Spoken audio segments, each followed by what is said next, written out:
The All Remembrances no-hit run changes a man. For the unaware, this challenge requires you to beat all the major Remembrance bosses in the game, while at the same time avoiding all the damage and staggers inflicted on the player by any enemy, boss or trap. This is such a difficult process, it took so much trial and error to finally be able to get this run, that by the end, the strategies required to overcome each significant obstacle had to have been sharpened to laser-like precision.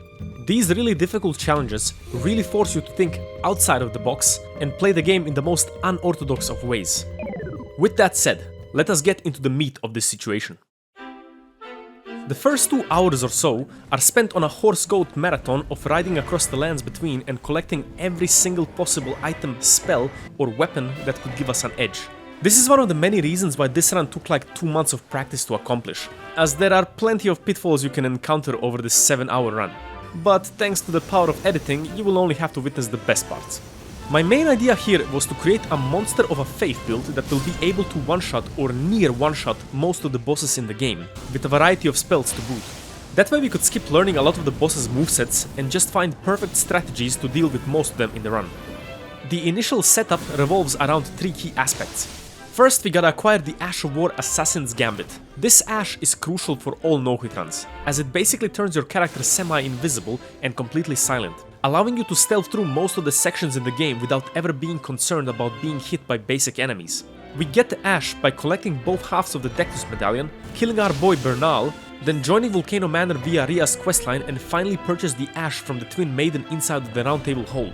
Since our starting damage type is mostly gonna be fire damage, we obviously gotta pick up all the accessible gear that is gonna boost our fire damage, like the Flame Shrouding Crack Tier, Fire Scorpion Talisman and very importantly the Red Feather Talisman as well, all of which are key when it comes to defeating bosses in the most easiest of manners.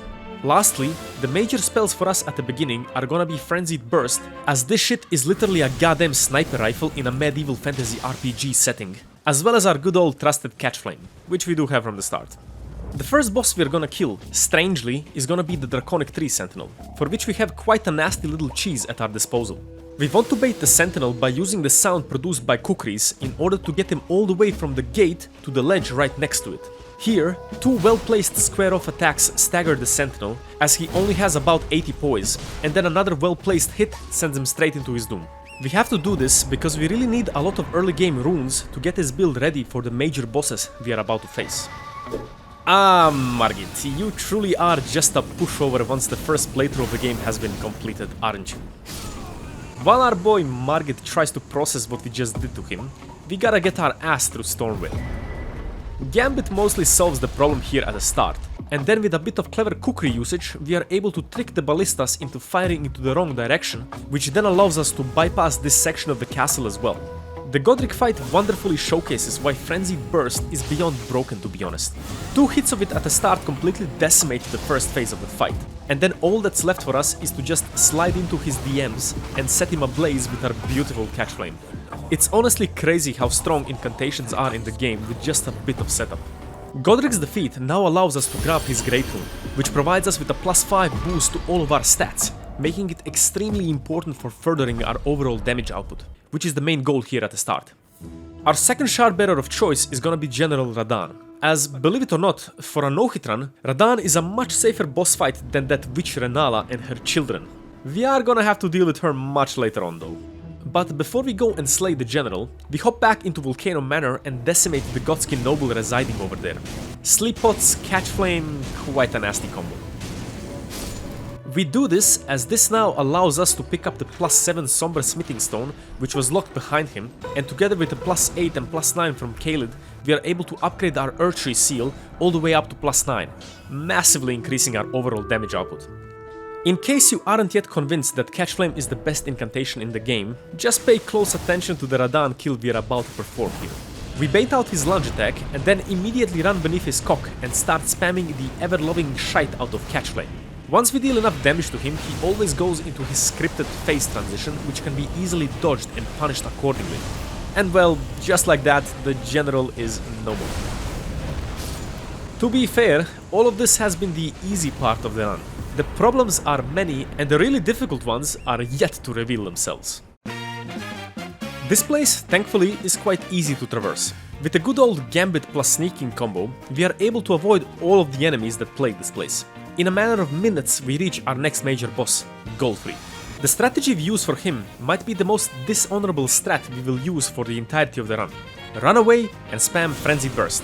Hey, if it works, it works. The interesting thing about this spell is that enemies cannot read its animation if you cast it without charging it. That's a very important detail to keep in mind for future bosses. Most of the runes in the beginning of this run are gonna go into our fave stat, as we gotta get our damage up ASAP so that there is less of a chance for failing at boss strategies. Morgoth, unfortunately, really doesn't ever stand a chance when we do any sort of challenge run. You take a semi-optimized build into his fight with a shackle and he literally turns into a Dark Souls 1 boss fight. You just get way too powerful way too quickly in this game, though I'm really not complaining about that.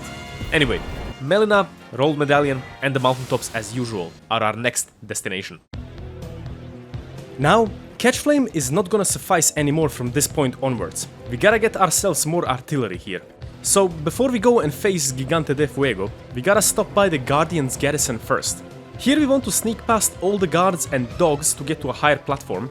Then from here, we want to lure away the NPC guarding the tower down below as to avoid dealing with him as well.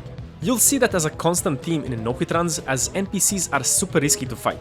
Now we are able to claim our prize, which is the Giant's Prayer Book, which gives us access to the spell Giant's Flame Take Thee. Or as I like to call it, Get Wrecked Son. This is basically the incantation equivalent of a mid-range nuclear ballistic missile that destroys anything and everything in its path, and so we will use it accordingly. We needed it at first to clear out O'Neill in the swamp, from which we are able to start Gauri's and Millicent's questline. This one is very important as it grants us access to another powerful spell. And so, after sneaking past all the enemies in the Shaded Castle and collecting the Millicent's prosthesis, we ironically kill both Millicent and Gauri to get both the Flock's Talisman and the incantation Pest Threads. Now brace yourself for this one. This spell absolutely shreds ass when it comes to dealing with any of the larger bosses, as it's able to pierce through their bodies, hitting multiple times over and over, dealing massive amounts of damage in a matter of seconds. And so, after delivering the greatest facial of all time directly to the Fire Giant's face, we claim our right to progress further into the endgame. Be alert here. This place is a treacherous den of evil. The beastmen here are not to be ignored, as even if you are invisible, they can still hit you in some crazy circumstances. For that reason, we do actually kill a couple of them the further we progress into this place. Here we also pick up the Ancient Dragon's Prayer Book, as it will be needed for later.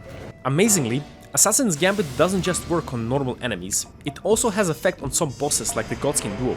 Because of it, they don't immediately aggro onto us, and so we are able to throw 2 sleep pots from silence at which they do aggro, giving us a very easy and consistent sleep setup.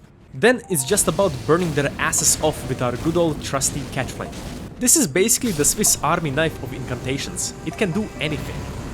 For the rest of this place, we are basically gonna reenact Metal Gear Solid 5 The Phantom Pain, as we sneak past all of the rest of the dogs and the beastmen.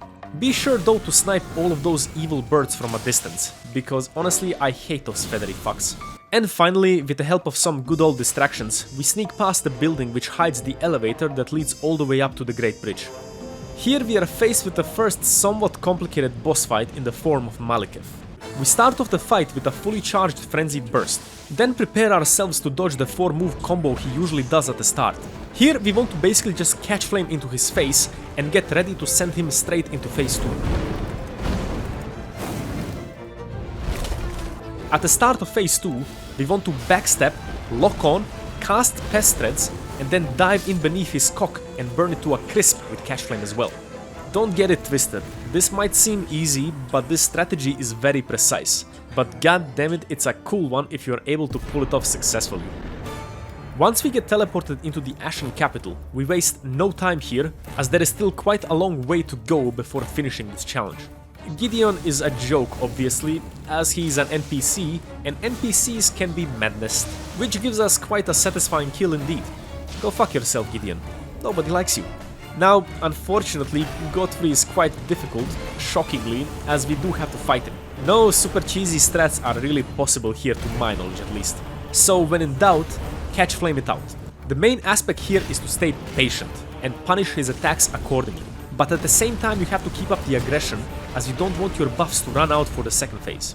it really is a delicate balance to keeping your damage up and not being hit at the same time. It takes practice. And if everything is done correctly, Horalu should be quite simple, as you will have dealt enough damage to him to send him straight into his phase transition, and equally to his doom.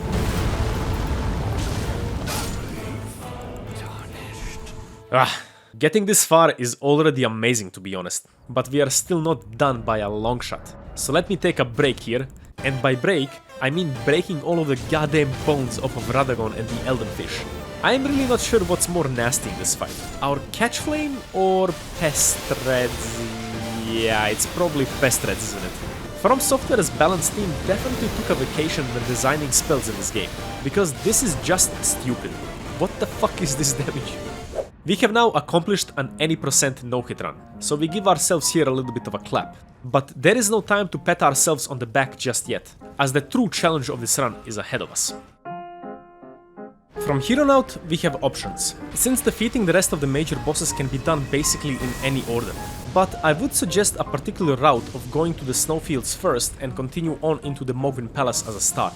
To be able to accomplish this, we gotta collect the two halves of the Halic Tree Medallion first, one of which resides in Liurnia, carried by Albus Dumbledore the Albinauric, and the other resides in Castle Sol. This place is quite tricky actually. There is a lot of enemies that need to be cleared out with our trusty orb, as to avoid being hit. Rushing through this place is a bad idea, and I speak from experience on this one. Once we make it to the top, we are faced with Commander Niall. I love the kill on this boss, as it utilizes one of the most conspicuous items, the Bewitching Branches, to steal one of his loyal followers away from him for our purposes. Black Flame also does quick work of the other douchebag here, and then as long as you're able to deal plenty of damage in a short amount of time to him, he'll never truly have a chance to transition into his second phase. Just a bit of luck is needed, and this fight turns pretty much into a cakewalk. With both halves of the medallion now in our possession, we are finally able to make our way to the snowfields. From here, it's an easy path to the Mogwin Palace, thanks to the teleporter conveniently placed on the edge of the map, guarded by giant bears and blood dogs. I swear Miyazaki just wants to make the path to the DLC as horrible as humanly possible. Once we arrive at the top of Mogwin Palace, we take a break and backtrack to the Ashen Capital for a particular item located in the sewers. After obliterating all of the imps hiding in the shadows and juking the crustaceans, we collect Mo's shackle.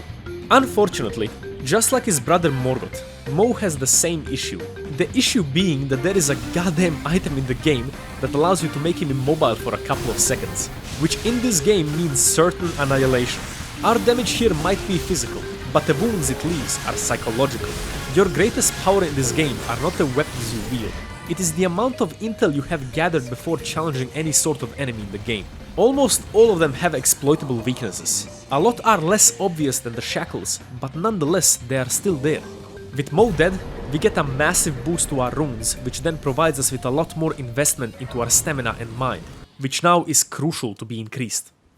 Now, to be able to beat all of the Remembrances, we do have to complete a part of Ranni's questline in order to unlock one of them, which does mean we have to sneak through Keria Manor and deal with the boss at the top of it. This place is Satan incarnate when it comes to not being hit, for obvious reasons. Thankfully, as long as you are paying attention, running through mostly solves all of your problems here. The strat for this boss fight is sheer disrespect. We basically don't even acknowledge Loretta's existence here, and just repeatedly fling massive fireballs into her general vicinity. As one might think, she has zero answers to this level of BS and proceeds to die very shortly afterwards. Soprani, please give me the Carrion inverted statue. Ah, you want the Fingerslayer blade for it though? Alright, okay. Getting the Fingerslayer blade is a simple process. We just gotta do an assassination with our very stealthy weapon, a massive exploding fireball, on our boy Mimic tier over here. Yes, you can actually kill him without him ever aggroing on you. It's kinda sick. With the statue now in hand, we can make our way into the Divine Tower of Liurnia. This place is mostly safe, except for the bastard Miriam that resides here. So, as with all of my problems in real life, 9 out of 10, ultra-violence is always the best solution. And so, in that spirit, we just carpet bomb the shit out of him. The motto for this run, honestly, is: you cannot be hit if you first kill every single little shit. After that fiasco, we can finally claim that for what we came here for, which is the curse mark of death that gives us later access to our boy Fortisax. That's a lot of side quests completed for right now. It's time for some boss battles. This part of our journey is gonna take a different twist compared to the previous parts. So far we have mostly relied on our fire damage as our main damage source to deal with most of the bosses in the game, but that's not gonna be sufficient anymore. Now we have to spec into lightning damage, as that's gonna give us the easiest ways to deal with the last chunk of bosses that remain. For that reason, we go and get our hands on two key spells: Ancient Dragon Lightning Strike and the tried and tested basic Lightning Spear. Both of them are phenomenal. We also need to respec our build a bit to optimize our newly found lightning setup, by collecting the Lightning Shrouding Crack tier from the tree in Liurnia, as well as the Lightning Scorpion Charm from the Windhelm Catacombs. With this, we are ready to tackle the endgame, and what better boss to start with than the previous Elden Lord Placidusax. The strategy here is kinda self-explanatory, so I'll just let you marvel in its magnificence.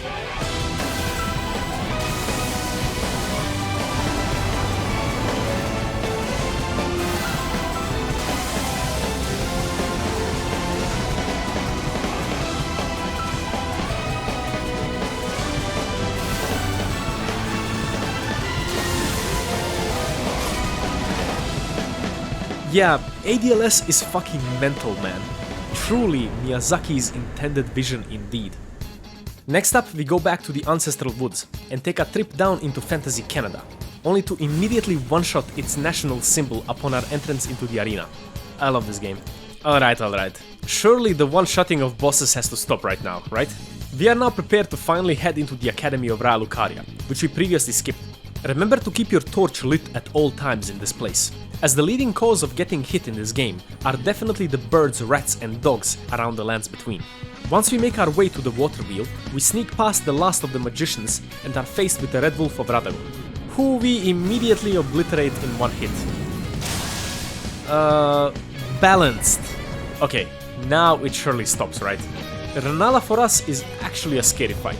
Or to be more specific, it's not her that is the problem, it's her goddamn children. Contrary to popular belief, they do actually have a melee attack, and can in fact hit you if you are unlucky. So, to avoid that from happening, we snipe the children from a safe distance in the arena, and only then dive in to deliver the finishing blow to Renala. This can take some time in fact, because if you are unlucky with RNG here, you do need to reset the fight and restart it again, otherwise you run the risk of losing the run. In the second phase though, we use a combo of one Catch Flame burst into her face, followed by a fully charged Giant's Flame and then another Giant's Flame again for the finisher. This strategy is actually 100% safe, and with that we close off the chapter of Renala and her stupid children. The hardest part about this run are not the enemies or the bosses, it's logistics. Getting from place to place in an efficient time is a quantum mechanical process in this game. I feel like they should have added teleporters everywhere like in Liurnia, but I digress. Once we manage to cross the Lake of Rot, we are faced with the alien being Astel, for whom I thought that no easy strategy existed until I started doing this run, and discovered that ADLS might just honestly be the most OP spell to ever be put into any video game ever that existed. This shit is honestly just stupid, as the entire team of this run apparently.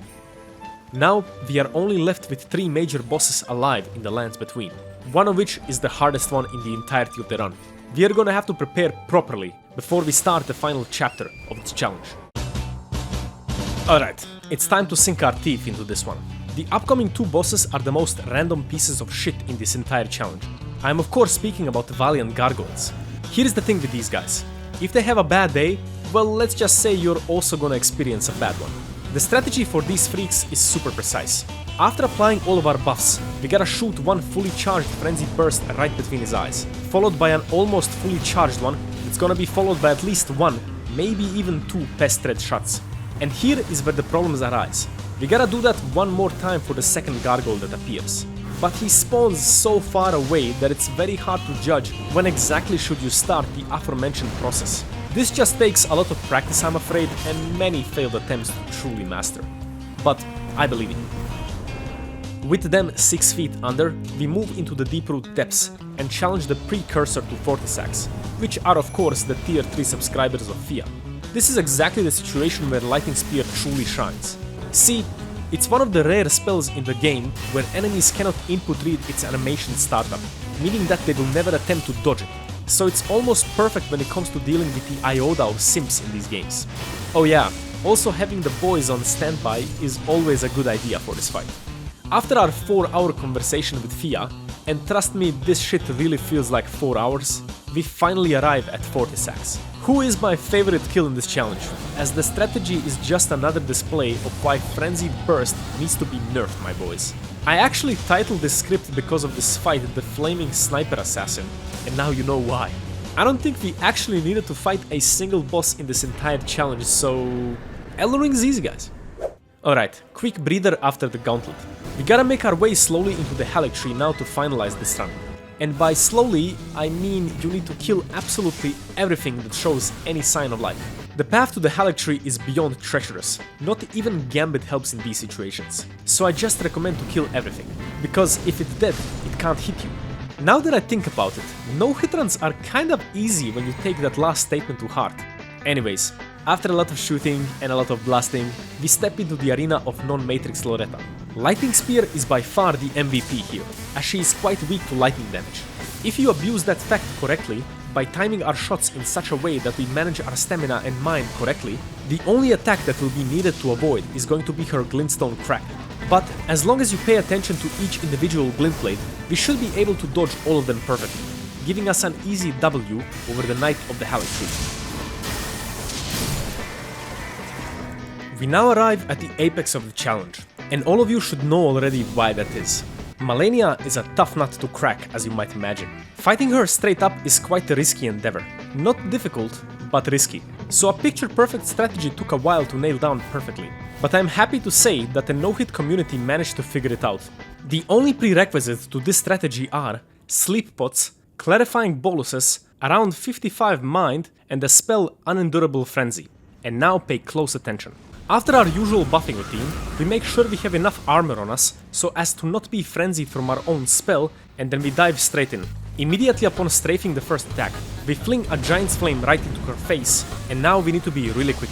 We gotta start blasting the frenzy almost immediately upon her hitting the ground. Otherwise, phase 1 starts to become a little bit too tricky to pull off. At the start of phase 2, we gotta clear our frenzy build-up with the boluses, as well as restore our mana, all the while dodging the Scarlet Ionia attack and prepare ourselves to throw 2 sleep pots directly on top of her head.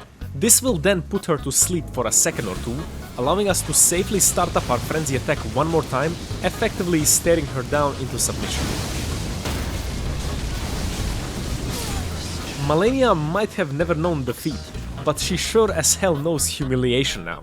Safe to say that a person without both eyes cannot win a staring contest against someone with eyes that are filled with frenzy. This spell really is pretty sassy. I almost feel bad about killing her this way. Almost. One final boss now stands between us and our victory, my favorite boss in the game, and there is a reason why I left him for last. The easiest way to kill Rykard is by far with the Serpent Hunter, which is a strength scaling weapon. We leave him for last because that way we can easily respec now into a pure 99 strength build, optimizing our damage for this fight, pushing it way past the overkill zone. And with a plus 10 Serpent Hunter and 99 strength, our damage dealt to Rykard is so absurd that phase 1 dies in around 3, 4, 5 hits, completely skipping the need to get good for that entire section. Phase 2, on the other hand, while being a bit more dangerous, as long as you keep your attacks consistent and not take too many unnecessary risks, it's basically on the same level of difficulty as the first stage. So, not much difficulty to speak of truthfully. And that's it. All Remembrances hitless, without the DLC. I hope you enjoyed this showcase of beautiful Elden Ring strategies, and if you did, do remember to subscribe, as there is a lot more of this coming in the future. And always remember, Elden Ring is easy, guys.